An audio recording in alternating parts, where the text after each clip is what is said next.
Special intensive revision.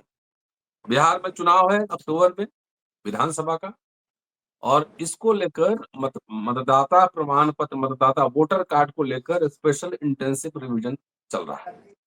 शुरुआत से ही ये विवादों के घेरे में है। बाद में कहा गया कि बांग्लादेश, म्यांमार और नेपाल के बहुत सारे लोग वहां पर हैं, वोटर वहां पे हैं। आखिर नागरिकता है क्या और वोटर कौन हो सकते हैं? नागरिकता की क्या परिभाषा, वोटर की क्या परिभाषा, और चुनाव आयोग और होम मिनिस्ट्री, गृह मंत्रालय ये क्या-क्या भूमिका है, क्या रोल है, क्या दायित्व है, ये सब जानना जरूरी, कानूनी रूप से भी और राजनीतिक रूप से। आज इस एपिसोड में हमारे साथ सुरेश माने साहब हैं, कानून के जानकार हैं, पॉलिटिशियन भी हैं, तो इसलिए 2 इन 1 है। तो इनसे आज हम लोग समझेंगे कि आखिर चुनाव आयोग की क्या भूमिका है, गृह मंत्रालय की क्या भूमिका है, और इसके साथ-साथ संविधान और कानून क्या कहता है। माने साहब, स्वागत है आपका। जी। जी, जय भीम। शुक्रिया प्रोफेसर साहब, जय भीम। जी। जो आपने जो आज विषय रखा है बहुत महत्वपूर्ण और गंभीर स्वरूप का है।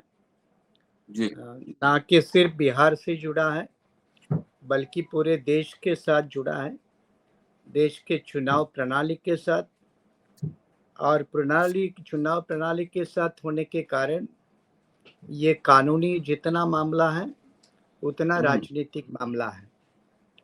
जी। पहले हम इम्पोर्टेंट बात 2-3 बातें सामने रखते।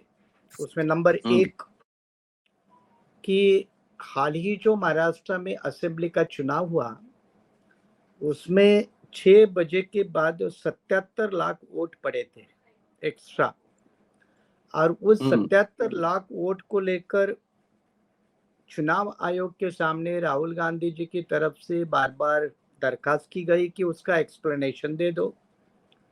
कुछ लोगों ने मुंबई हाई कोर्ट में रिट पिटीशन डाला, हालांकि वो टेक्निकल ग्राउंड पे रिजेक्ट हो गया, लेकिन उसका ठीक जवाब नहीं मिल पाया, और चुनाव आयोग वो 77 लाख के वोटरों को लेकर कुछ जो सेटिस्फाइड करने वाले आंकड़े होते हैं, रिकॉर्ड होते हैं, वो नहीं दे पाया। ये एक बहुत गंभीर मामला महाराष्ट्र विधानसभा चुनाव को लेकर वो सामने आया, देश के सामने आया। दूसरा मुद्दा है ईवीएम को लेकर, जिसके बारे में शुरू में ईवीएम हटानी चाहिए बीजेपी की मांग थी, तब कांग्रेस में सत्ता थी।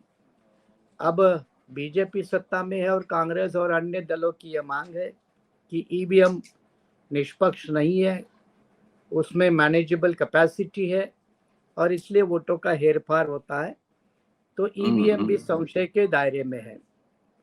तीसरा जो आया मुद्दा कि हाल ही में केंद्र सरकार ने एक नई नीति लाई है, वो है वन नेशन वन इलेक्शन, और वन नेशन वन इलेक्शन के नीति के कारण पूरा जो लैंडस्केप है चुनाव आयोग का, चुनाव मशीनरी का, वो पूरे देश में बदलने वाला है।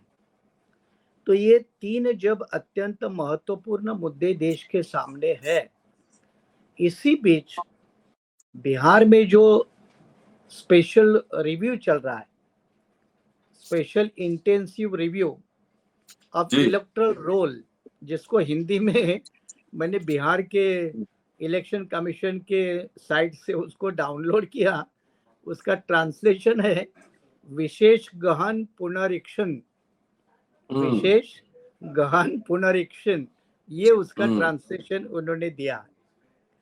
अब ये स्पेशल रिव्यू ये चुनाव आयोग कर सकता है क्या? तो उसका जवाब है कर सकता है। जब मैं ये कर सकता हूँ ये कह रहा हूँ, तो इलेक्टोरल रोल या जो चुनाव के लिए जो मतदार सूची बनती है उसको रिव्यू करने का अधिकार चुनाव आयोग को, जो पीपल्स रिप्रेजेंटेशन एक्ट है, कानून है, उसमें सेक्शन 21 सब सेक्शन 3 उसके अंदर चुनाव आयोग को ये रिव्यू करने का अधिकार होता है, और समय समय पे रिव्यू करना भी जरूरी होता है। जैसे जनगणना भी 10 साल के बाद हम रिव्यू करते हैं, कई सारे पॉलिसी फॉर्मुलेशन भी रिव्यू करते हैं। तो रिव्यू करना कोई गलत बात नहीं है, रिव्यू तो समय समय पे होता है। और इसके पहले देश में 1952, 56 से लेकर कई बार ये रिव्यू हुआ, और आखिरी जो रिव्यू हुआ वो 2004 में हुआ है। उसके बाद बड़ा लेवल का इलेक्टोरल रोल का रिव्यू देश में नहीं हुआ। इन बातों को ध्यान में रखकर जून 24, 2025 को, मतलब पिछले ही महीने, ये ईसीआई की तरफ से, इलेक्शन कमीशन ऑफ इंडिया की तरफ से एक सर्कुलर निकाला गया, और उसमें कहा कि ये स्पेशल इंटेंसिव जो रिव्यू है वो सिर्फ बिहार का नहीं होगा, बल्कि पूरे देश में लागू किया जाएगा। हालांकि बिहार का पहली बार इसलिए होगा क्योंकि बिहार के चुनाव पहले होने वाले हैं। नतीजा बाकी राज्यों के जब चुनाव होंगे तो उसमें बिहार जैसा ही वह वोटर रोल का इंस्पेक्शन होगा, रिव्यू होगा। अब मैंने कहा कि पावर तो है, लेकिन पावर जो है ना वो विदाउट क्लियर कट डेफिनेशन है। मतलब क्या? मतलब ये है कि पावर ये थोड़ी डिस्क्रिशनरी है। मतलब ये चुनाव अधिकार आयोग को अधिकार थोड़ा ज्यादा देता है, वेटेज देता है, और उसकी प्रक्रिया तय करने का अधिकार भी चुनाव आयोग को देता है। अब यहां मैं आपके सामने ये मुद्दा लाना चाहूंगा कि सेक्शन 21 क्लॉज 3, ये जो पीपल्स रिप्रेजेंटेशन एक्ट का प्रोविजन है, वो चुनाव आयोग को इतनी पावर देता है कि वो जिस तरह से चाहे उसको रिवाइज करे। अब यही एक मेन मुद्दा बिहार के लेकर चुनाव प्रक्रिया को है, और वो देश के सामने है, और उसमें कई लोगों ने अपनी अपनी अलग अलग भिन्न भिन्न राय दे रखी है। ये जो डिस्क्रिशनरी पावर है वो इतनी ज्यादा है कि इस डिस्क्रिशनरी पावर का इस्तेमाल करते हुए ये बिहार इलेक्शन कमीशन ये जो काम इम्प्लीमेंट कर रहा है, ये भारत सरकार का चुनाव आयोग काम इम्प्लीमेंट नहीं कर रहा है, ये डायरेक्ट कर रहा है, सुपरिटेंड कर रहा है, कंट्रोल कर रहा है, सुपरवाइज कर रहा है। लेकिन काम जो कौन कर रहा है? Bihar state commission. अब बिहार स्टेट कमीशन से मैंने ये जो मतदाताओं को भर के देने वाला जो फॉर्म है उसकी कॉपी डाउनलोड कर ली। अब इस फॉर्म में 11 डॉक्यूमेंट मांगे हैं, 11 डॉक्यूमेंट मांगे हैं, और ये 11 डॉक्यूमेंट में मांगे हुए से एक कॉलम ऐसा है 9 नंबर का, ये 9 नंबर के कॉलम में लिखा है कि Aadhaar card, PAN card, ration card, मनरेगा जॉब कार्ड, ड्राइविंग लाइसेंस आयोग द्वारा निर्धारित दस्तावेज की सूची में शामिल नहीं है। नहीं है मतलब इनको माना नहीं जाएगा। तो बाकी दस्तावेज की सूची जो दी है उसमें लंबे लंबे बातें, फोटो चाहिए, जन्म का सबूत चाहिए, फिर इलेक्ट्रल कार्ड चाहिए, वाइफ है तो उसका डिटेल, गवर्नमेंट कर्मचारी है तो उसका डिटेल, अगर इवन गवर्नमेंट अंडरटेकिंग में जॉब करते हो 87 के पहले तो उसका डिटेल, जन्म का प्रमाण पत्र, पासपोर्ट, मैट्रिकुलेशन है तो उसका सर्टिफिकेट, कहाँ रहते हो उसका सर्टिफिकेट, एनआरसी में हो क्या तो उसका सर्टिफिकेट, राज्य ने कोई पारिवारिक रजिस्टर बनाया जैसे हरियाणा में है ये तो उसका सर्टिफिकेट, सरकार ने कोई भूमि आवंटन किया है क्या तो उसका सर्टिफिकेट। तो ये 11 डॉक्यूमेंट को लेकर ये मामला सुप्रीम कोर्ट के सामने गया है, क्योंकि ये 11 डॉक्यूमेंट इतने मुश्किल वाले हैं कि जब इस पिटीशन की सुनवाई जब सुप्रीम कोर्ट के सामने हुई तो सुप्रीम कोर्ट के एक जज ने लाइटर वेन में एक ऑब्जर्वेशन किया कि भाई इतने 11 डॉक्यूमेंट तो जज के पास भी नहीं हो सकते हैं, तो साधारण आदमी के पास कैसे होंगे। तो सुप्रीम कोर्ट ने सुझाव दिया कि जो आधार कार्ड है वगैरह वगैरह ये एक्सेप्ट कर देना चाहिए। तो ये सुप्रीम कोर्ट के विचाराधीन मामला है और सुप्रीम कोर्ट फाइनल करेगा, तो सुप्रीम कोर्ट जो फाइनल करेगा वही वर्डिक्ट होगा। लेकिन तब तक जो प्रक्रिया है वो प्रक्रिया को ध्यान में रखना बहुत जरूरी है, और वो ये प्रक्रिया टाइमबंद है, टाइम के मुताबिक चलती है। और ये बिहार सरकार जो रोल बना रहा है, रिव्यू कर रहा है, उन्होंने ये कहा है कि 1 अगस्त 2025 को एक इलेक्टोरल लिस्ट का प्रारूप डिक्लेयर किया जाएगा, उसका शेड्यूल दिया है। और ये शेड्यूल के मुताबिक अंतिम मतदाता सूची है जो 30 सितंबर 2025 को डिक्लेयर की जाएगी, 30 सितंबर को। अब इसमें जो सर्वेक्षण जो करना है, सर्वेक्षण डोर टू डोर, घर में जाकर ये जो मैंने फॉर्म दिखाया वो फॉर्म भर के डॉक्यूमेंट के साथ लेना है। ये प्रोसेस 25 जून से लेकर 26 जुलाई 2025 तक चलेगी। 25 जून से लेकर 26 जुलाई 2025, मतलब 1 महीना चलने वाली है।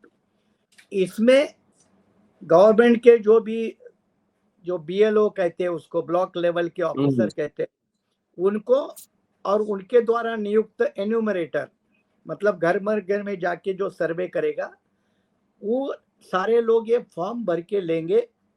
कुछ लोग अपने आप अपलोड करेंगे। अब ये जब आंकड़े देखते हैं तो इसके मुताबिक एक जो दिक्कत आई है वो बड़ी मतलब डिस्टर्बेंस करने वाली है। वो दिक्कत ये है कि बिहार में कुल मिला के 7.9 मतलब लगभग 8 करोड़ मतदाता है, 8 करोड़। अब ये 8 करोड़ मतदाता में लगभग 36 लाख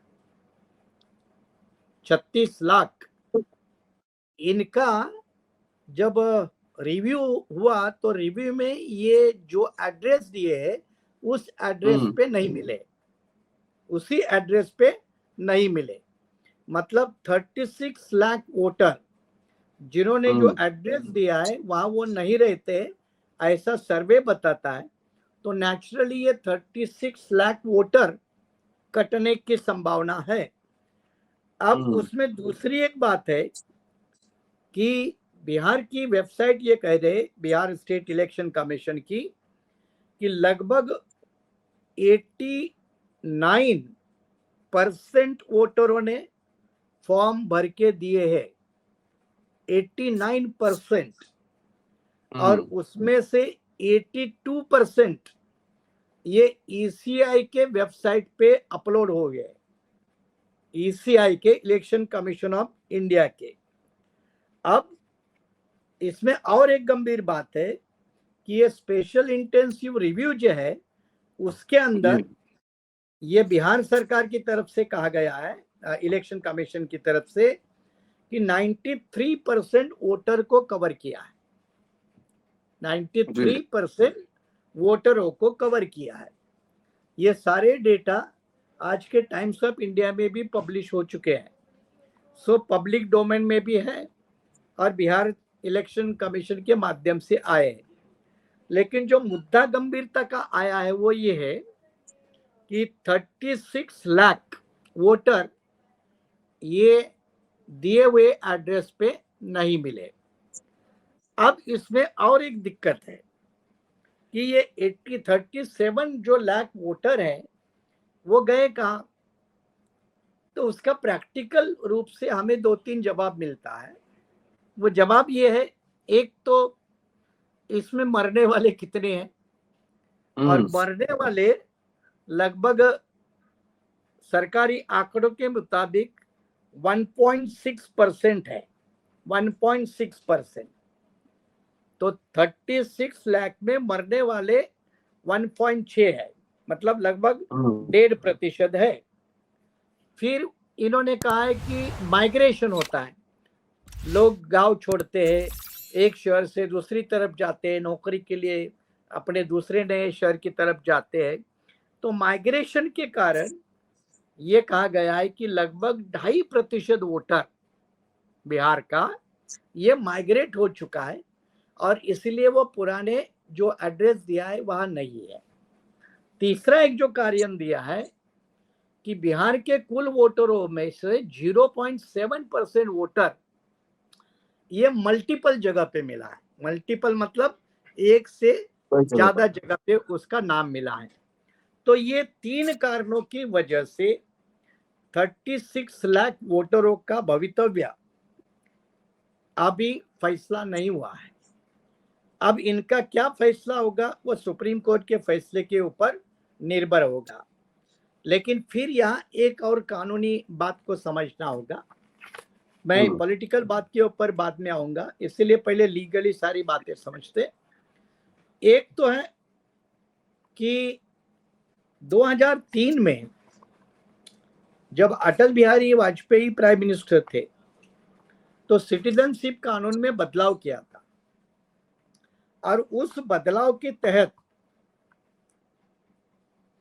अगर 1987 से लेकर 2003 तक अगर कोई देश में पैदा हुआ है जो बिहार को अभी लागू होगा तो उसका एक तो फादर या मदर ये इंडियन सिटीजन होना चाहिए 87 से लेकर 2003 तक। और अगर 2003 मतलब 2004 से अगर पैदा हुआ है तो उसके दोनों मदर और फादर, माताजी और पिताजी, ये दोनों इंडियन सिटीजनशिप होने चाहिए। इसलिए 87 से 2003 एक होना चाहिए और 87 के पहला है तो उसके डॉक्यूमेंट होने चाहिए। तो ये जो बिफोर 87 से लेकर 2003 तक और बाद में 2004 से आगे मतलब अभी तक, ये जो सरकार ने अमेंडमेंट की थी अटल बिहारी की वाजपेयी की सरकार ने, इसके कारण नागरिकता में सबूत के लेवल पे ये 3 ग्रुप पड़ते हैं। अब सवाल ये है कि ये जब सारी कानूनी बातें जाते हैं तो भारतीय संविधान धारा 326 आर्टिकल 326 ये देश के हर नागरिक को वोट का अधिकार देता है जो 18 साल से ज्यादा है, 18 साल से ऊपर वाला है, तो वो कॉन्स्टिट्यूशनली वो वोटर है। लेकिन अब ये जो सारे प्रावधान जो आए चुनाव आयोग के माध्यम से, ये सिटीजनशिप के अमेंडमेंट के माध्यम से, या अभी जो स्पेशल इंटेंसिव रिव्यू है उसके माध्यम से, तो उसमें एक बड़ा आरोप या कुछ हद तक तथ्य ये भी नजर आता है कि संविधान तो इस देश के वोटरों की वोट का अधिकार देता है। हालांकि उसको लेकर भी संविधान सभा में डिबेट हुआ था। उस डिबेट में कई लोग कह रहे थे दलित, आदिवासी, पिछड़े, महिलाओं को सबको वोट का अधिकार नहीं देना चाहिए। बाबा साहब अड़े थे, शिक्षा का आधार, हाँ शिक्षा का आधार होना चाहिए, प्रॉपर्टी का, इनकम टैक्स भरने वाले, क्योंकि 1950 के पहले ऐसे ही वोटिंग राइट थे। लेकिन बाबा साहब की जिंदगी की पहली डिमांड रही है 1916-17 में साउथ बोरो कमीशन के सामने, चाहे अनटचेबल हो या कोई हो, उसको राइट टू वोट होना चाहिए। उसको राउंड टेबल कॉन्फ्रेंस में उन्होंने आगे लेके गए। परिणाम था भारत के संविधान में सबको वोट का अधिकार मिला। अब सवाल यह है कि क्या अभी जिस तरह का रवैया सरकारों द्वारा अपनाया जा रहा है उससे क्या देश में कोई इस देश के वोटरों का अधिकार छीनने का प्लान है, क्या छीना जा रहा है, ये बड़ा सवाल उठ के खड़ा हुआ है। और मुझे लगता है ये एक्चुअली नेशनल डिबेट का मुद्दा बन चुका है। अब ये जब नेशनल डिबेट का मुद्दा बन चुका है तो मैं मेरी टिप्पणी देने के पहले फिर 2 रेफरेंस दूंगा। उसमें से पहला रेफरेंस जो है वो है चंद्रबाबू नायडू ने, जो अभी वर्तमान केंद्र की एनडीए सरकार के अलायंस पार्टनर है। उन्होंने खुद सवाल उठाते हुए उन्होंने कहा कि क्या इस बहाने चुनाव आयोग ये क्या सिटीजनशिप ढूंढने की कोशिश कर रहा है, एनआरसी कर रहा है? तो जो एसआईआर है ये किसी भी तरह से एनआरसी के साथ रिलेटेड नहीं है। इस तरह का क्लैरिफिकेशन चंद्रबाबू नायडू जो केंद्र सरकार के सहयोगी दल है वो अभी खुद चाहते हैं, नंबर 1। नंबर 2, और सुप्रीम कोर्ट की टिप्पणी है। सुप्रीम कोर्ट की टिप्पणी क्या है वो बड़ी मार्मिक है। ईसीआई के बारे में, इलेक्शन कमीशन ऑफ इंडिया के बारे में सुप्रीम कोर्ट ने कहा है, why are you getting into deciding citizenship. मतलब सुप्रीम कोर्ट ने कहा है कि तुम रिव्यू करो, तुम नागरिकता कौन है और कौन नहीं है ये झमेले में क्यों पड़ रहे हो, ये क्यों डिसाइड करने में लगे हो। तो ये सुप्रीम कोर्ट की जो टिप्पणी है और इवन चंद्रबाबू नायडू की वेरिफिकेशन की जो कॉल है, और कई लोगों ने इसके ऊपर जो सवाल उठाए, इवन इसमें पूर्व चुनाव आयोग के चीफ इलेक्शन कमिश्नर भी रह चुके हैं, इन्होंने ये सवाल उठाकर कहा है कि एनआरसी इज डिफरेंट। बिहार में आप वोटरों का सर्वेक्षण कर रहे हो, एनआरसी नहीं कर रहे हो, सिटीजनशिप डिसाइड नहीं कर रहे हो, और ये आपका काम भी नहीं है क्योंकि ये काम गृह मंत्रालय का होता है। ये काम ये जो अमित शाह है उनके मिनिस्ट्री का होता है, सेंट्रल के होम मिनिस्ट्री का होता है। तो चुनाव आयोग इसमें क्यों पड़ रहा है? मेरा जो एक जितना मैं कानून समझता हूँ, जानता हूँ, संविधान को जितना भी समझता हूँ, मुझे लगता है सुप्रीम कोर्ट अपने जजमेंट में ईसीआई को इसको रोकेगा। अगर ईमानदारी के साथ जजमेंट आया, कानून के आधार पर, तथ्यों के आधार पर, लीगल प्रोविजंस के आधार पर, तो मुझे लगता है सुप्रीम कोर्ट इसको रोकेगा। क्योंकि अगर नहीं रोकता तो वो इस तरह की टिप्पणी भी नहीं आती कि आप सिटीजनशिप डिसाइड करने में क्यों लगे हो। तो एक तरफ से अब इसमें पॉलिटिकल डोमेन आता है, राजनीति का क्षेत्र आता है। अब इसी को लेकर लालू जी के बेटे उन्होंने प्रेस कॉन्फ्रेंस मुझे लगता है कल ही की है, तेजस्वी यादव ने, और उन्होंने कल ही मुझे लगता है पटना में प्रेस कॉन्फ्रेंस करके इसको लेकर सवाल खड़े किए हैं। और उनके जो सवाल है, जो मैंने आंकड़े दोहराए, वो आंकड़े उनके भी प्रेस कॉन्फ्रेंस में उन्होंने रेफर किए हैं। तो इससे जो केंद्र में बैठी या बिहार में बैठी जो सरकार है वो चाहती क्या है, ऐसा क्यों करती है या कर रही है, तो उसका पॉलिटिकल जवाब ढूंढते हैं। और पॉलिटिकल जवाब ये मिल जाता है कि एनआरसी बैकडोर से बिहार में लागू की जा रही है, बैकडोर से। और एनआरसी को वैसे भी लाना बहुत बड़ा मुश्किल है, लेकिन हो सकता है ये जनगणना के समय में भी ऐसे कुछ डॉक्यूमेंट मांग सकते हैं, क्योंकि इसी बहाने डेटा कलेक्ट करना, एक्शन तो बाद में भी कर सकते हैं, लेकिन एक बार अगर डेटा इकट्ठा हुआ तो एक्शन करने में कोई देर नहीं लगेगी।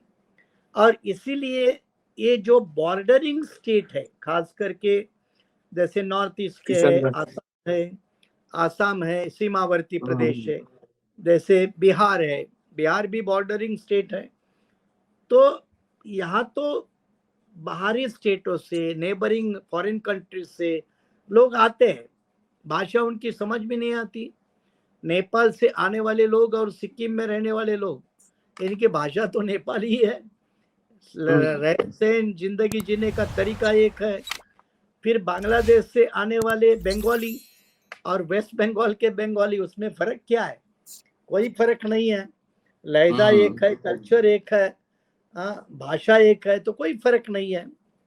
तो केंद्र सरकार का अगर ये रवैया है चुनाव आयोग के माध्यम से कि इसी कारण फॉरेन सिटीजन वोटर ना बने, तो ये ठीक है ना, इसमें कोई गलती नहीं है। फॉरेन सिटीजन है तो वोटर नहीं बनना चाहिए, कोई बात नहीं। लेकिन यहाँ फिर पॉलिटिक्स है, क्योंकि आप आसाम पैक्ट को आप जानते हैं, जो राजीव गांधी के समय में लोंगोवाल जी गवर्नर थे, और आसाम में जो फैक्ट किया गया, वो जो बाहरी लोग आ रहे थे उनको रोकने के लिए एक डिसाइडिंग लाइन बनी, क्योंकि बाहर से जितना जन समुदाय आएगा उतना local resources, local infrastructure, local education system, सबके ऊपर एम्प्लॉयमेंट मार्केट प्रेशर बढ़ता है। तो नेचुरली लोकल लोगों के हक और अधिकार में थोड़ी और पार्टनरशिप बढ़ जाती है अन्य लोगों की। तो नेचुरली लोकल को वो राइट अपना मिलना चाहिए। लेकिन यहाँ कौन से पार्टी के साथ बाहर के लोग हैं और कौन से पार्टी के साथ अंदर के लोग हैं, अगर ये पैरामीटर फिक्स करके अगर वोटरों का रिवीजन किया गया तो फिर ये घातक वाली बात है। ये लगभग एक एंटी नेशनल एक्ट है, मैं उसको जरूर कहूंगा। जहां तक मैंने कुछ सोशल मीडिया में सुना या मुझे कुछ जगह पढ़ने को मिला कि इस वोटर रिव्यू के नाम पे बीजेपी या नीतीश कुमार जो भी है उनका जो अलायंस, वो अपोजिशन के वोटरों के नाम कटवाने में लगी है और अपने समर्थकों के नाम वोटिंग सूची में डालने में लगी है, ताकि आने वाले चुनाव में कोई घाटा ना हो। अगर यही पॉलिटिकल कंसिडरेशन है तो मुझे लगता है ये देश के साथ खिलवाड़ है, संविधानिक वोटिंग मैकेनिज्म के साथ खिलवाड़ है। पहले ईवीएम के ऊपर सवाल उठे हैं, अब वोटर लिस्ट के ऊपर बड़े सवाल उठने लगे हैं। तो हमारा इलेक्शनरिंग मैकेनिज्म ये बिल्कुल फ्री एंड फेयर नहीं लगता है, ये संशय के दायरे में आता है और इसके बड़े विपरीत परिणाम भी हो सकते हैं। अच्छा आदमी वोटिंग करने से दूर भी रह सकता है, तो इसके गंभीर परिणाम देश को मिल सकते हैं। और इसीलिए अभी बिहार की बारी है, अगली बारी बंगाल की होगी, बाद में किसी यूपी की होगी, और वोटर अपने पक्ष में है उनको रखा जाएगा और जो विरोधी है उसको निकाला जाएगा। तो ये ईवीएम मशीन की पहली प्रक्रिया है। अभी हम ईवीएम का भी इंतजार नहीं करेंगे। आप ईवीएम के ऊपर डाउट कर रहे हो, हम आपको ईवीएम के पहले से ही भगा दे रहे हो। तो मुझे लगता है ये भारत की एक पार्लियामेंट्री मैकेनिज्म है, उसके साथ बड़ा एक धोखा होगा और देश की इलेक्शन मशीनरी के साथ एक बिल्कुल एक एंटी नेशनल तरीका का एक्ट होगा। लेकिन फाइनल वर्डिक्ट के लिए इस मामले में फाइनल वर्डिक्ट के लिए हमें रुकना पड़ेगा और सुप्रीम कोर्ट इसके ऊपर क्या कहता है तब हमें फिर एक बार इसके ऊपर अंतिम बात जरूर करनी होगी। चलिए, शुक्रिया सर, बहुत बहुत शानदार बातचीत के लिए। इसके कानूनी और राजनीतिक दोनों पक्ष को हमने समझा। अगर इंटेंशन सही हो, बाबा साहब ने कहा था, तो बुरा संविधान भी अच्छा हो सकता है। अगर इंटेंशन सही नहीं है तो अच्छा संविधान भी बुरा हो सकता है। शुक्रिया, देखते रहिए अम्बेडकर। Thank you sir. शुक्रिया प्रोफेसर।